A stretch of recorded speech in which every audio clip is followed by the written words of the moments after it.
Well, when we were racing, Gainesville, which is where the racing was, the rowing events were, is probably about 40 miles north of Atlanta. So during that racing, we actually, my partner and I know the whole U.S. team had apartments and stuff around the rowing center. So we were probably about 5 minutes from the race course during the racing. As soon as the racing was done, we moved back into the Olympic Village and really got to experience the whole Olympic experience, which was neat. So it was, I mean, I think anytime you're racing at that level, you're nervous. I think the biggest thing that was different for us was just the fact that it was the first Olympic event.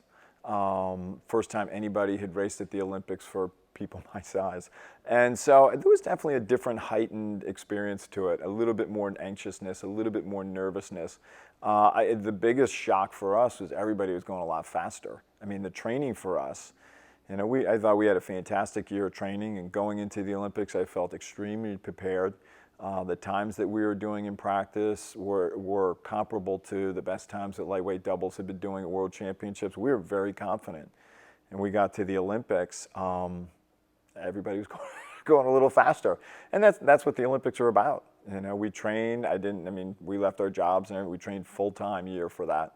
And I think everybody did, and I'm sure that's why everything got a little bit faster. So it was definitely, it was different because it was the Olympics. It wasn't just the World Championships. And that was really special. But where did you think, given your times?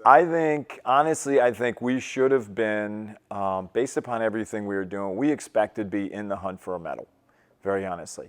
And so that meant the way in our racing, basically everything is in groups of 6. So we'll have the heats, and there'll be 6 boats and 6 boats and 6 boats. When you get to the semifinals, it's the top 12, and that's 2 races of 6, with the top 3 from each semifinal will go through to the grand final for the top 6. What was really the hardest part about it was, and again, we ended up finishing 9th in our semifinal, and actually the other semifinal was the same way.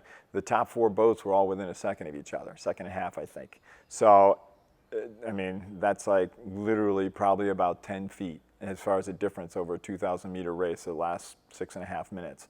And that was the difference between us making the grand final and us coming in to the B final, or for places 7 through 12. So we were pretty darn close. I know saying 9th sounds like we were a lot slower than maybe we've expected, but it really wasn't much. It was a hair. And that's also what the Olympic experience is about.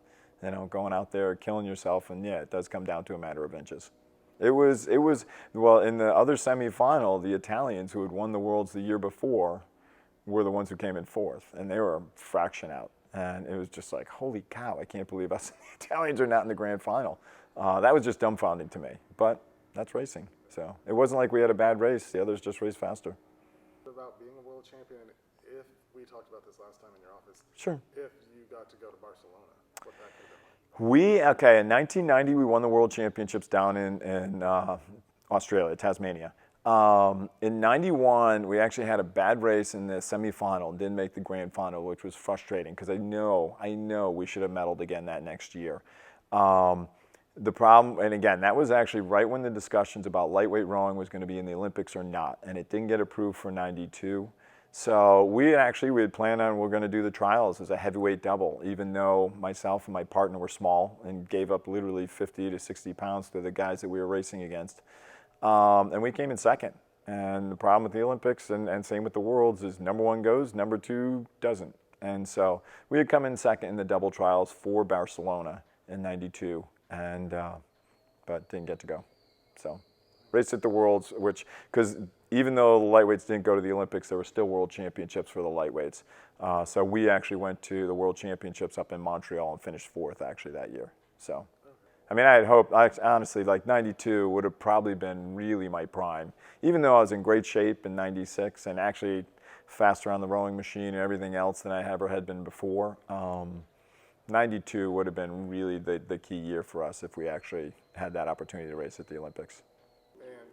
Do you tell your rowers about the Olympics? Yeah, I do, some. I think it's now getting to a point where, I raced at the Olympics before a lot of these guys were born, so it's not something I like to point out.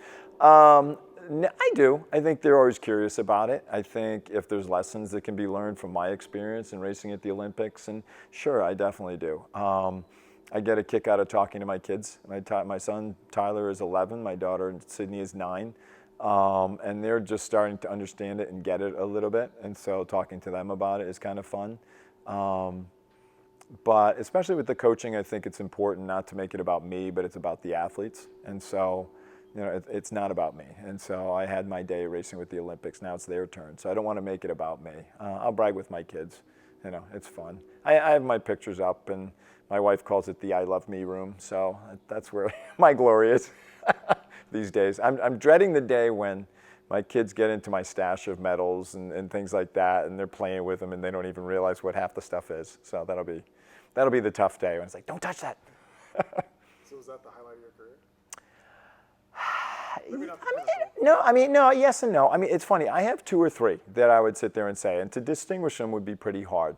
Winning the Worlds was obviously huge. To sit there and be able to say, hey, I was the best in the world is pretty special. And, we trained together for that event, and we trained together for the Olympics, and there was 2 different guys I rode with for multiple years. And so those obviously were really special. The other one that honestly, and I was actually just back in my alma mater, University of Rhode Island, we won a national championship my junior year.